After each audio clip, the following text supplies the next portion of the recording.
What's up, guys? Welcome to A Reseller's Life. My name is Chris. Thank you so much for joining me. This is part of my Reseller Spotlight series where I talk to my favorite resellers and ask them how they plan their day, how everything is going, and hopefully we can learn some tips and tricks. Today, I have Julia, one of my favorite resellers. I Oh, think thank you are you. still in high school. Is that right? Yes, I'm a high school junior. High school junior. Awesome. So why don't we start with where are you from? What do you sell? And you've actually been reselling for a while. 3 years, yeah, Hmm. since freshman year, so 3 years. That's really cool. And you're in Southern California? Yes, I am. Awesome. And then what platforms do you sell on? So I sell on eBay, Poshmark, and Mercari, and I dabble a little bit in Tradesy. Amazing. So when I first met you, you were you had been into it like just a few months and Mm-hmm.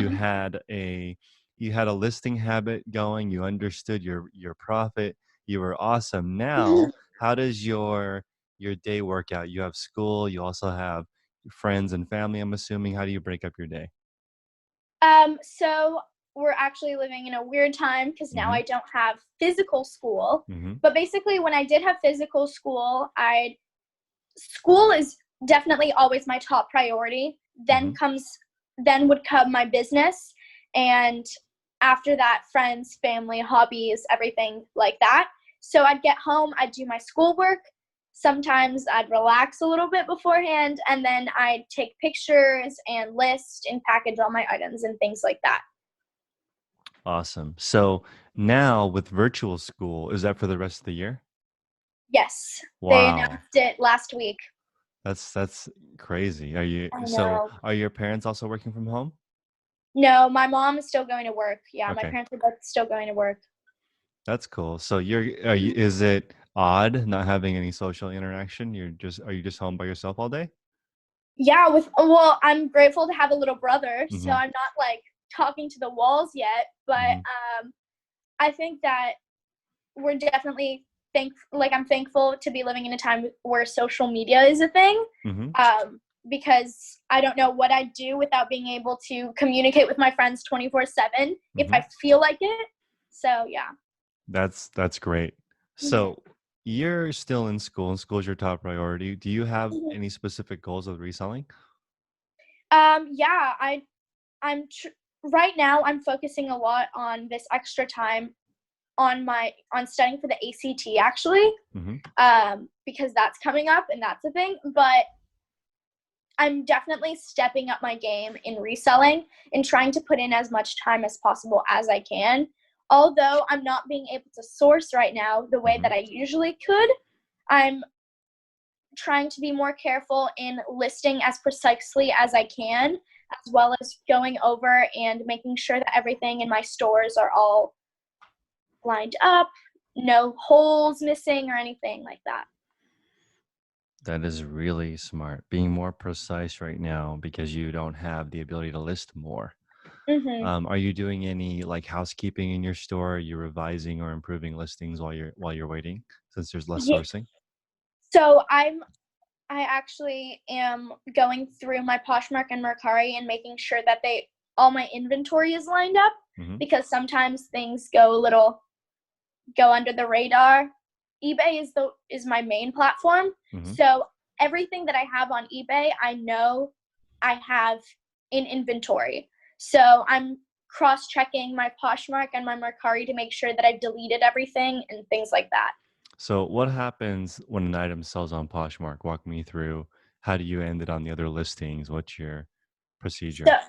so the first I try to do this as soon as the item sells. I try not to like let it pass me by, otherwise sometimes mistakes can happen. Hmm. So what I actually do is I screenshot the item, and I have different folders on my phone for each box that I have of like inventory. Hmm. So then I screenshot it and I put that screenshot into one of my folders. So let's say something sold from box number 9, I'll put it in the folder 9, and I'll delete it off Poshmark, I'll delete it off Mercari, and I'll check it off on my Google Sheets that it's Got it. sold. Do you put the location in all your listings on all platforms? So I copy and paste my description from eBay Hmm. onto everything. And your description includes where the location is? I just have an extra 3 numbers. So I just removed the location. So I do the same thing. I copy and paste from eBay to Poshmark to Mercari, and I Mhm. remove those 3 numbers from Poshmark and Mercari.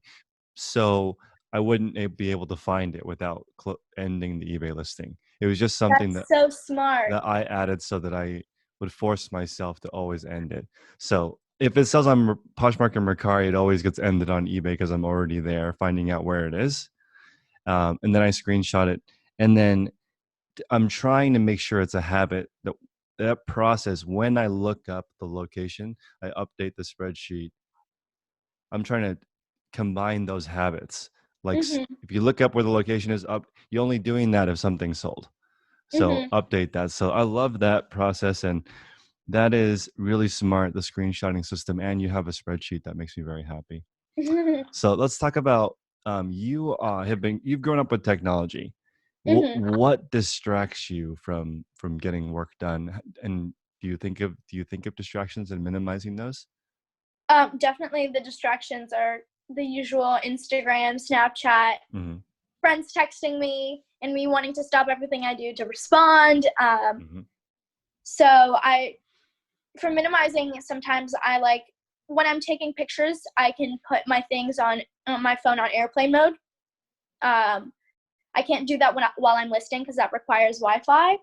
But another distraction I have a lot is just it's not even a distraction, but like procrastination and wanting to binge another episode and things like that. But Hmm. I have to always remind myself of what my priorities are and what my ultimate goal is, and that usually uh, What is the gets me ultimate back on. goal? Do you have one?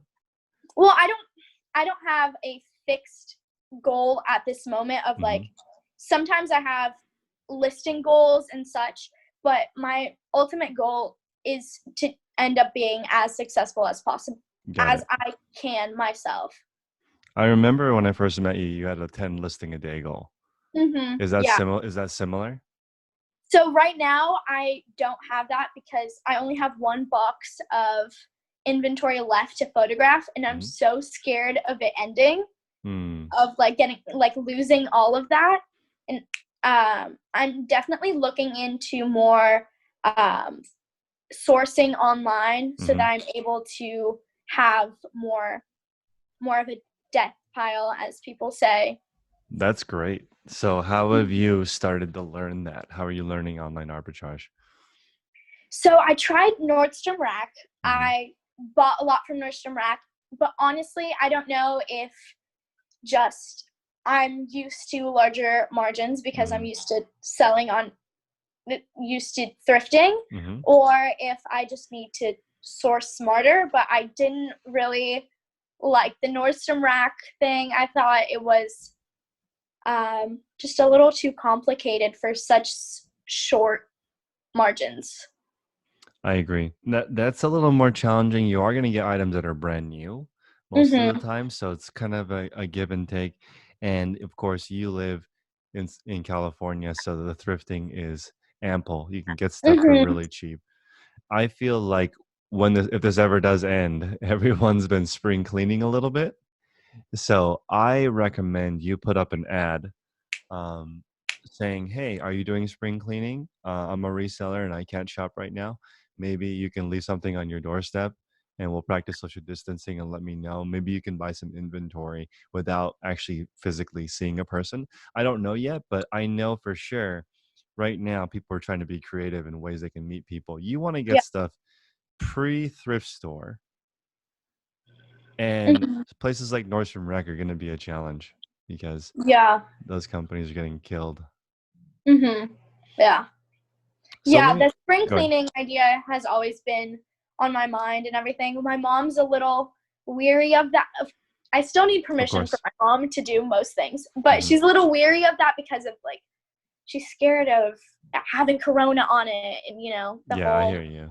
Yeah, it's really scary right now. yeah. Like, would you spray it down with bleach before you pick it up? Yeah, it's kind of scary. So this is going to be an interesting question for you, but if you were going to start over, would you do anything different with your knowledge now? I think that if I were to start over with the knowledge I have now, Mm-hmm. I think that to begin with, I think I'd make so many smarter sourcing decisions. Like, I Mm-hmm. don't think I'd waste as much time in the small flips. I think that now I definitely do know the best thrift stores in my area Mm. and things like that. I think I wouldn't waste as much time making my listing so perfect with so many details like I did in the beginning. I remember spending around an hour on each listing at one Mm-hmm. point, which now it takes me 2 minutes max. Mm-hmm. So, yeah. That's yeah, because I think you're right. Because when you first start, you don't know where you don't have honey holes yet. You don't have a specific place to go. Mhm. You don't know how to streamline to details that people know. But the only way to get good at it is the practice.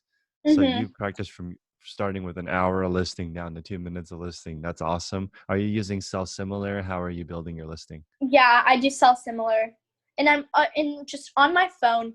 I think that for me at least, sell similar in listing on my phone is a lot faster than on the computer. Yeah, now the eBay app is fantastic. I, Mhm. I like I feel like I can do 20 listings in an hour and feel Mhm. pretty comfortable on mobile. If there were business policies, it would be really fast. And for me, it seems to always default to auction. So I have to click at the fixed price Oh to, yeah. Mhm. so Always. that's annoying. And I don't think that auction is the best way for eBay either. I'm not sure why it defaults to that because so many items that we're listing sometimes sell within 7 days. You don't have to wait for an Mhm. auction to end. It's kind of puzzling. Okay, Mhm. so let's move directions a little bit. If I gave you $1,000 to go sourcing and we weren't in a pandemic, how would you approach that spending? Or even now that we are in a pandemic, how would you divert those funds?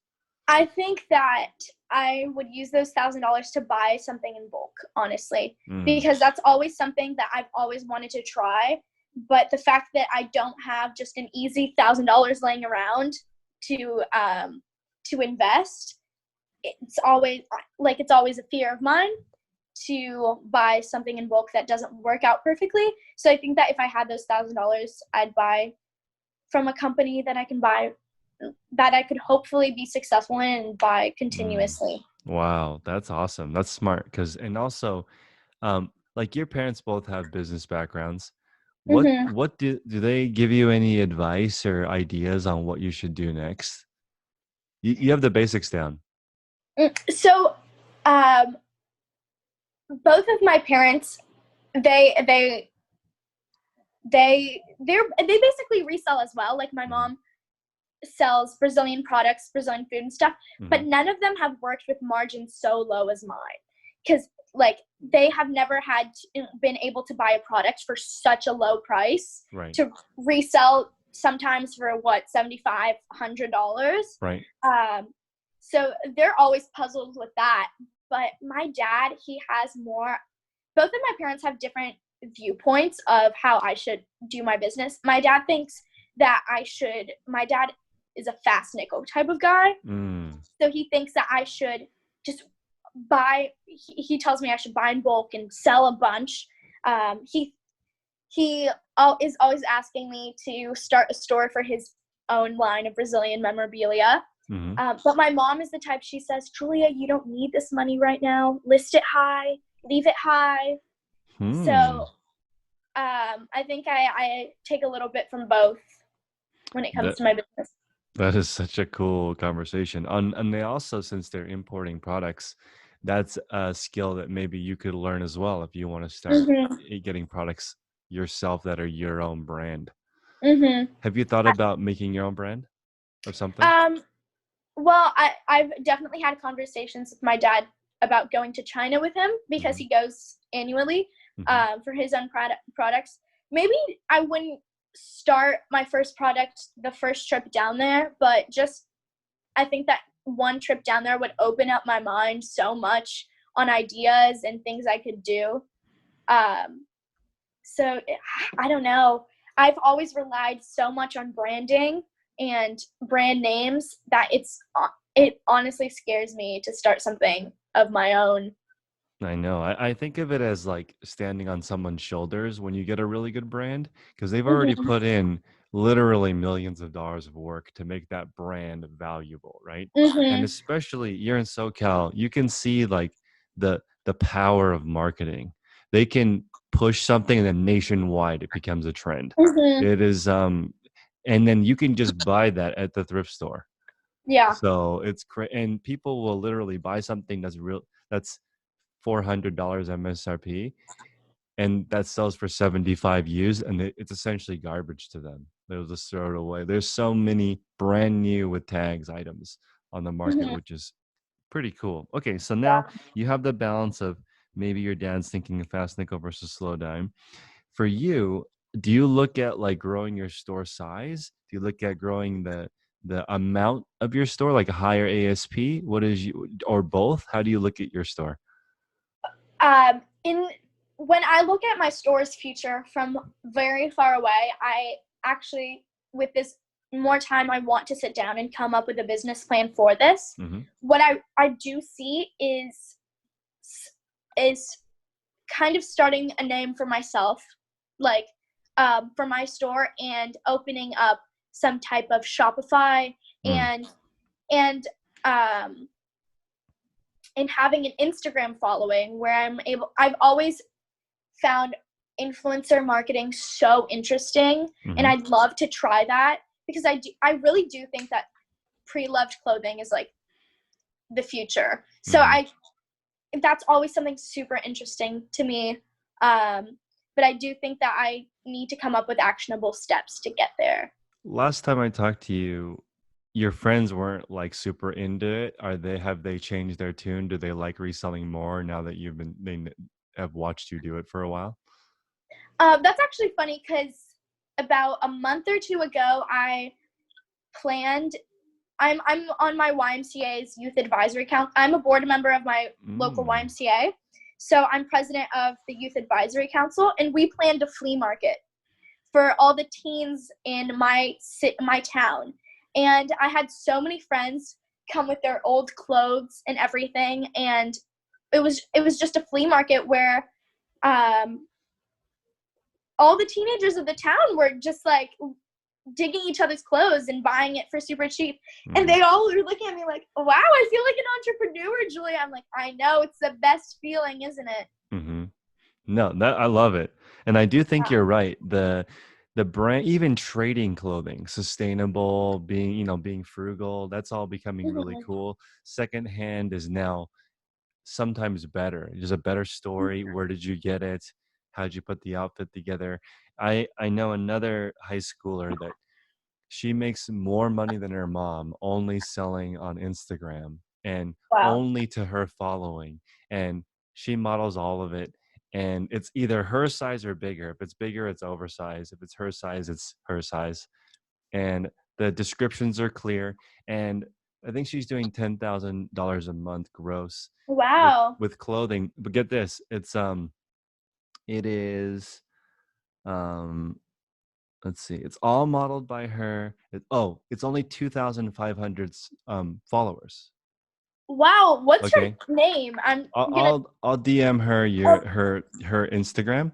But the yeah. thing is, I think people worry about having a large audience instead of having an audience that pays attention.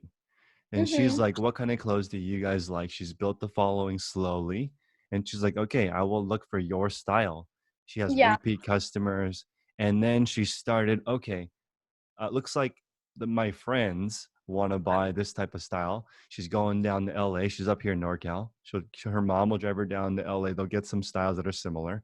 She'll mix those in with the thrifted stuff.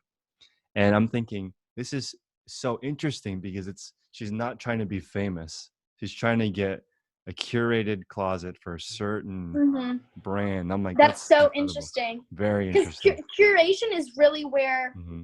where like the money is. I like watching the empty hanger Hmm. on Poshmark, Hmm. and she is so curated to her following, Hmm. and that's something that is honestly one of my faults. I am not curated at all. I look at the brand Mm-hmm. mostly, and it's working for me now, but for me to grow, I do think that I need to find a more narrow audience for my final goal of the Shopify and everything that I was talking about.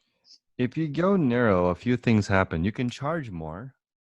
Like I know Jenna's store, if you look at her Poshmark Soul, she sells items for $20 more sometimes than the same Mhm. exact item from somebody else. Mhm. And sometimes some of the shirts that she's listing or styles she's listing are not rare. And I'm thinking to myself, how would that sell when there's so many other ones like it? But they're not curated. She's posting it on social media, and that's really powerful because even though I don't really talk about my personal store that much, more than 20% of my traffic is from social. Wow. So even, and I'm not even talking about it. If I Mhm. talked about it, the social media traffic would be higher than the search traffic. Mhm. So that's Yeah. amazing when you're looking at it. Plus, for you, the skills of learning Shopify, Instagram, influencer marketing, those transfer. And also, if you can figure out how to get like an internship or a work stint with your dad going to China, then Mhm. if you could see that, that would be awesome. I remember my Yeah. friend wanted to learn how Shopify worked. So he's like, what should I do? I'm like, who's doing Shopify better than anyone? And he's like, Kylie Jenner is doing Shopify better than anyone. So he works for her. Oh wow. He's like, I'm gonna. She knows what she's doing, so I'm gonna figure out how to get a job with her. And when she pushes it, it's like between $2 and $10 million of revenue per post. Yeah. And you can see like he says that an Instagram post for her is 200 people's ideas all put into one Yeah. movement. No, I started. Crazy. I recently started following her actually, and now I'm looking at her as an entrepreneur and Mm-hmm. as like I watch her Instagram more of as a business, and it's crazy. It's crazy. Yeah. It's crazy. Yeah. Yeah. You see, everything is on purpose. Everything is very curated and smart. It's relatable. So I think that you can definitely start learning that, and it will translate into everything. Also, Mhm. you like let me back up for a second. I usually ask this question like, what would you do if you only had 10 hours for reselling? But you Mhm. kind of only have 10 hours for Yeah. reselling. So how does it break down into what you do? So I usually go and spend about I'd say 2 hours sourcing um a week, or sometimes I won't for a couple weeks and then it'll transfer over. You know what I mean? Sorry. Hmm. Um, and I'll usually spend about an hour a day on Mm, taking pictures, listing, packaging, things like that. Um, and then I spend more time on the weekend. gotcha. Yeah. I remember it was sort of school, homework, 10 listings. Is it Hmm. similar? Yeah. Yeah. And I usually try to take as many pictures as possible over the weekend so that I can just Mm, list in the afternoon. I love it.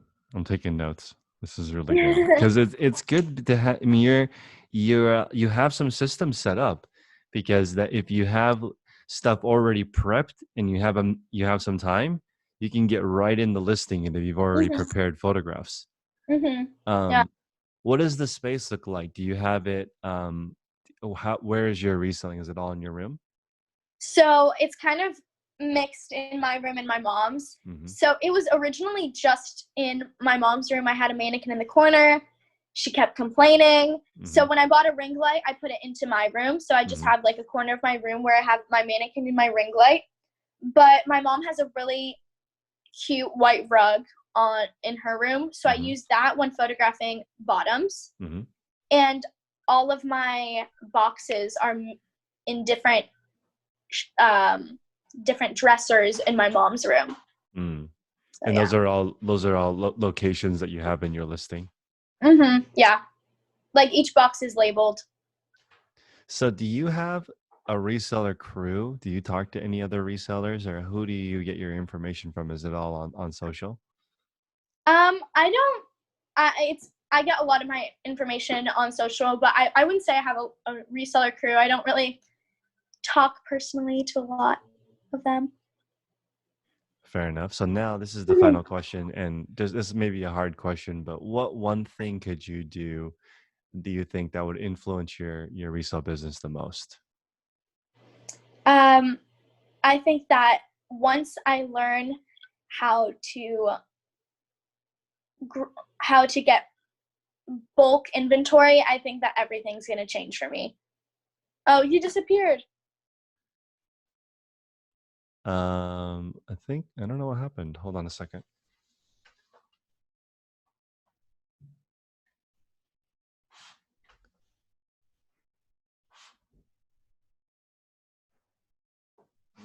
Let's see. No worries. We'll just continue this for audio for a moment. But that was the last question, and I do think I agree with you on the fact that bulk is going to be the biggest difference, because then you can start getting stuff at quantity, and it's going to be easier for you to build your business.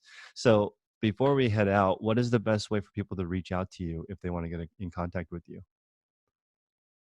Hold on, you're on mute. Let's see. Go ahead. Hold on. Yeah, there we go.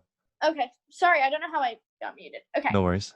The easiest way to reach out to me is on my Instagram at Teen Thrifts. I also have a YouTube channel, Teen Thrifts. And yeah, so just DM me or comment or send me anything, and I'd love to talk to you guys. Sounds good. Thank you, everybody. Until next time, make progress daily.